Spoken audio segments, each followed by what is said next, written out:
Hey, good morning, everybody. It's Ned over at My Philippine Dreams. Right now I am in Cebu City, the Queen City of the Philippines. It's December, 15th. I'm on day 3 of my hotel quarantine. We have to do a total of 6 days, 5 nights here at these luxurious accommodations.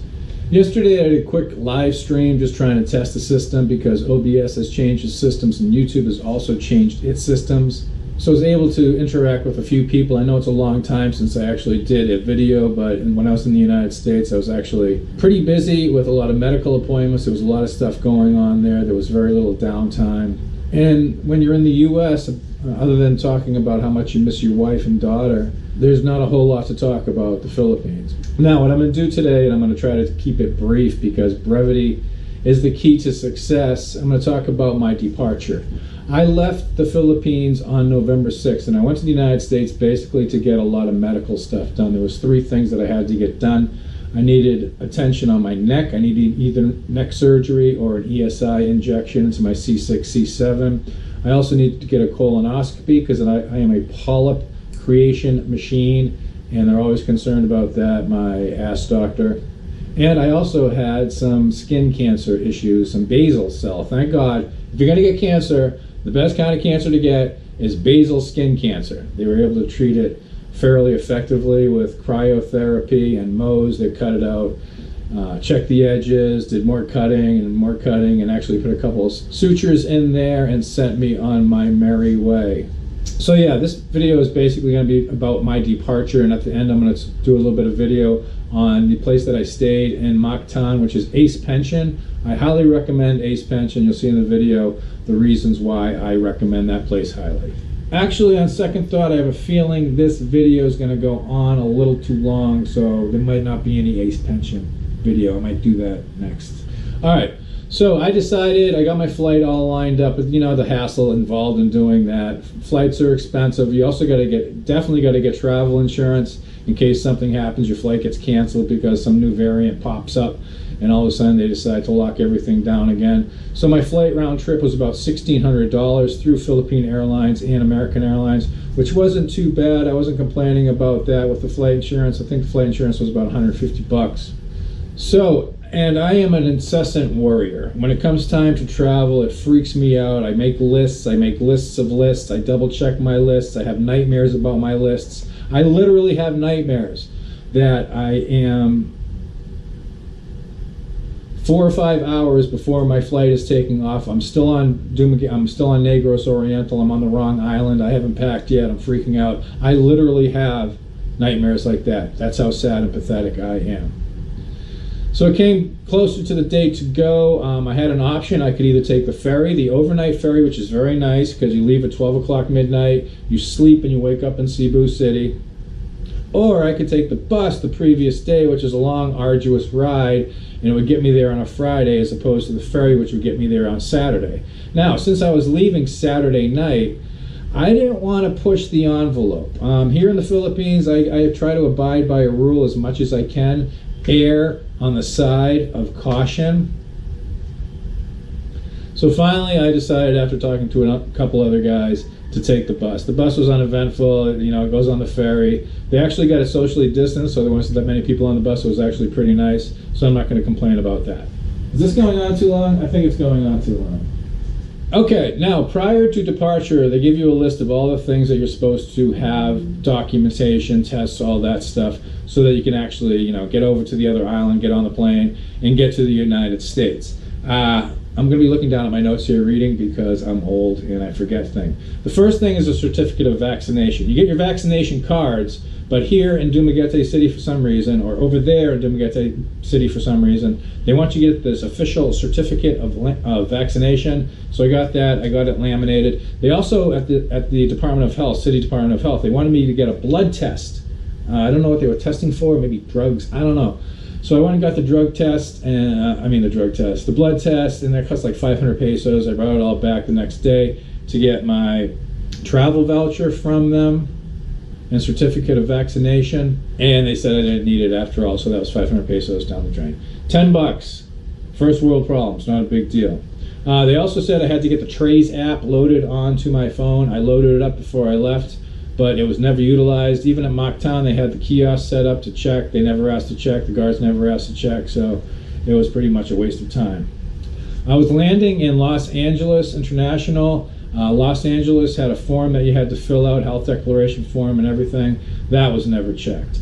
Bureau of Immigration here in the Philippines also had some paperwork that I had to fill out and everything. That was never checked either. There was also a pre-registration for Philippine Airlines. That was never brought up, but I did it anyways. And again, I had to do that health declaration in addition to the vaccine certification. At that point, I'd only had the Sinovac, so I had my Sinovac card. I had multiple copies of everything. One set of copies was in my sling pack. The other one was in my backpack. I had more in my luggage because I didn't want to lose anything. I also had my passport, my 13A, marriage visa, ACR card. I had everything ready to go. Multiple copies, everything laminated. Okay, now another thing, and they're still doing this, but I guess it's 24 hours before you depart. We had to get a 72-hour before you depart. You had to get a RT test. You had to get a COVID test. And there was some confusion about this because PAL, I was calling Philippine Airlines on the regular. I had them on speed dial. I was calling ATF hotline. I was calling Department of Health. I was even calling the U.S. Embassy trying to get a straight answer to all this. Philippine Airlines was telling me that the RT, and RT stood for RT-PCR, so I had to get an RT-PCR 72 hours before my flight, which is a little bit of a pain in the ass to get, and the results can take 48 hours, if not more, to get. While the Department of Health and the ATF said the rapid test, the one where they swab you and you come back like 4 or 5 hours later, and they give you the results, that was fine. Finally, after going back and forth between PAL and also PAL, Philippine Airlines, Filipinos give the best customer support in the world, but they get the worst customer support in the world. It's crazy. Philippine Airlines, you're on hold for about an hour, hour and a half, sometimes 2 hours. So finally, I got to the U.S. Embassy, and they said, and again, this stuff's all online. I was reading it, but it's all contradictory. They said the rapid test was fine. So I called PAL one more time, and I said, okay, I just need the rapid test. Is Silliman University Medical Center in Dumaguete, is that Department of Health approved? And I went to Silliman and they said they were, but I just wanted to double check with PAL to make sure everything was okay. And Philippine Airlines said no. Silliman University Medical Center is not DOH approved. The only DOH approved site is Provincial Hospital. So the next morning I went to Provincial Hospital, waited in line, walked through the heat and congestion and craziness of that place, and was told that they don't do rapid tests, they only do RT-PCR tests. So I went back and I called Philippine Airlines. And the person I spoke to this time said, oh, there is a Silliman University Medical Center on the island of Cebu where you could get the rapid test done, and that is Department of Health recognized. And I told the lady, I said, ma'am, there is no Silliman University Medical Center on the island of Cebu. It's actually in the island I'm on, Negros Oriental. So she said, oh, okay. She did a little more investigation. She talked to her superiors, put me on hold for about 20 minutes, went and had a cup of coffee, and came back and said, okay, yeah, you can get it in Silliman University Medical Center. So I got it done there, no problems, got it done, swabbed. They made me cry out of one eyeball, sneezed a little bit, got it all done. Green hands. If you're happy and you know it, clap your hands. If you're happy and you know it, clap your hands. If you're happy and you know it, and you really want to show it, if you're happy and you know it, clap your hands. Yay! Alright, so things are looking good. I got all my paperwork, I got multiple copies of it, I got everything organized, I got my suitcases all organized, I've done some online ordering on eBay already, laptops, all kinds of stuff, all the stuff that I usually get. Really looking forward to seeing my parents because I haven't seen them in 3 years. They're in their 80s. So every day of every week of every month of every year counts. So I got that all done. And now it comes down to the first world stuff. Calling the airlines, checking my seats. My neck was really acting up really bad. It really was freaking killing me. Matter of fact, the good thing about the neck, the C6, C7, it wasn't a herniation, but it was blowing out one of the nerves there that goes down to my right shoulder blade. The good thing about that was it was dulling the pain sense from my L5-S1 disc herniation. So that was a good thing. Always try to look on the bright side of life. Always look on the bright side of life. Doo-doo, doo-doo, doo-doo, doo-doo. So, Philippine Airlines, again, was very nice, and since they were the controlling airline, they were also able to do my American Airlines seat assignments. I asked for aisle seats. They gave me aisle seats, which was really nice. Unfortunately, on my American Airlines flights, one of which was 6 hours, that's the one from Los Angeles to Orlando, they gave me the back bulkhead. And if you've ever had the back bulkhead seats all the way in the back of the plane, you know that those aren't really great seats. Those aren't anything really to write home about. Reason being is there's absolutely no recline. So basically you're at a 45-degree angle for 6 hours. The other bad thing is, and I love flight attendants, I think they're great, I know they have a difficult job, I don't know, they do a lot of traveling. That's where they sit. So they're right behind us, and they were chattering up a storm. The topic of that day was crypto. They were talking about Bitcoin, Ethereum, Solana, Cardano, all that stuff, Doge. And they were also talking about flight miles, and they were talking about it in a really animated, loud voice. And I was getting irritated, and I'm usually the bastos American. I'm usually the guy that does this. But some other guy, an elderly gentleman, he actually had earplugs. He took his earplugs out, he spun himself around, and he told them, "Ladies, gentlemen, please, please, please, could you please hold it down? We're trying to get some rest." And thankfully, the flight attendants were very nice, and they were quiet. Now, one other great thing about my flight back to the United States, and thank God for this, there was not many people on my flight from Manila to Los Angeles. I'd say the plane, I think the load, it was about 240 people, and it's got a capacity of 440. It was one of the 747s that Philippine Airlines runs, where they jam every seat that they can into it. If you actually look at the seat layouts of the 747s that Philippine Airlines runs, as opposed to Qatar or any of the other, or Korean Airlines or stuff, they jam an extra seat in there. Okay, because, you know, Filipinos are generally of small stature.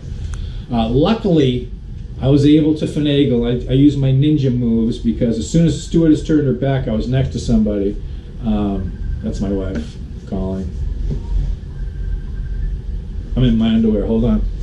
Yes, honey, I'm doing a video. Sorry.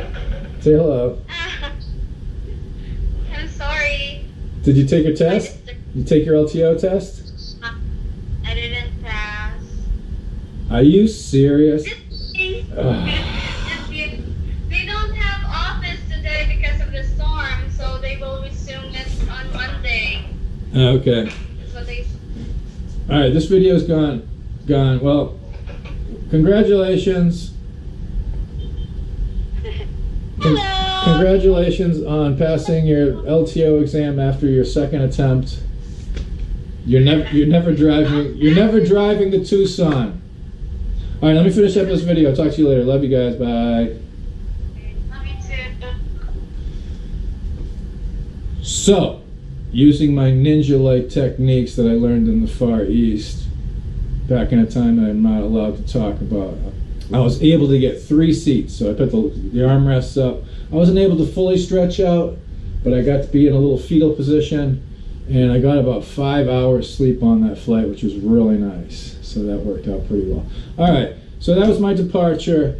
Things are changing constantly. I guess right now you're supposed to get the test. If you're leaving the Philippines, you got to get the rapid test 24 hours before you leave.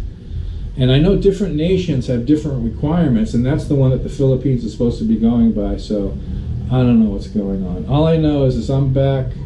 When I got to American soil, and there was a point where they were delaying flights, and Philippine Airlines, actually, this was like 2 days before I was departing. I had all these medical appointments, neurosurgeons, everything lined up. They asked me, "Sir, do you want to cancel your flight? We can try again the following week." And I'm like, "No, it's okay if I get to Los Angeles and I can't make the next flight or whatever. As long as I get on Mexican, as long as I get on American soil, or even Mexican soil, because I could just go over the wall. I guess there is no wall. I could just come in with all the other hordes and the trains and the caravans. As long as I get to American soil, I'm good." And now I'm back in the Philippines, and again, as long as I got to Philippine soil, once I landed, in Cebu, I was like, oh, okay, we're here, everything's good. And now they're giving an RT-PCR test as soon as you get in. I had to take a test 72 hours before I left. Oh, I didn't mention that. And that's after taking an RT-PCR test about 70 hours before then. So I've had 2 RT-PCR tests in the last 4 or 5 days, and I'm getting another one hopefully tomorrow. So that's my trip to the United States. I said I was going to put some footage on Ace Pension in this video, but it looks like it ran long because I talked too much. I'm sorry that I do that, but I'm trapped in a hotel room and I'm freaking lonely. So you guys are the only people I can talk to, whether you want to listen to me or not. So have you recently left the Philippines? Have you recently returned to the Philippines? What was your experience like? Do you think things are going to change? Right now, I've got 2 vaccines, 2 complete sets of vaccines. I got the Sinovac, I got the Moderna. I'll take whatever. I'll take Pfizer. I don't care. It's easy. Although I did get side effects from the second Moderna shot. I was out for about 24 hours, sleeping off and on. When do you think tourism is going to start up again? I know guys on SRRVs are finally able to come back in. I know that guys that are married to Filipinas and have kids here can finally come back in. It is a hassle. It is an ordeal. Is this the new normal? And my most pressing question is, what's for breakfast this morning? With that in mind, puppies, rainbows, unicorns, quarantine hotels for all. See you next time on My Philippine Dreams. Peace, y'all. I have 2 ears. Yes, you. Let's count. 1, 2. All right, I'm learning things. Where's my green hand? No. Actually, on second thought, I have a feeling this video is going to go on a little too long, so there might not be any Ace Pension video. I might do that next, just to fill up content, because I haven't had content for so long. And unless you're cranking out content to your YouTube overseers and placating them and making them happy, they slap you down on the algorithm and they take you out of the recommended videos for you to see, and your earnings go down, your views go down, and you feel much less like an accomplished human being. If you're happy and you know it, and you really want to show it, if you're happy and you know it, clap your hands. Yay! Alright, what am I going to do for the next 23 and a half hours?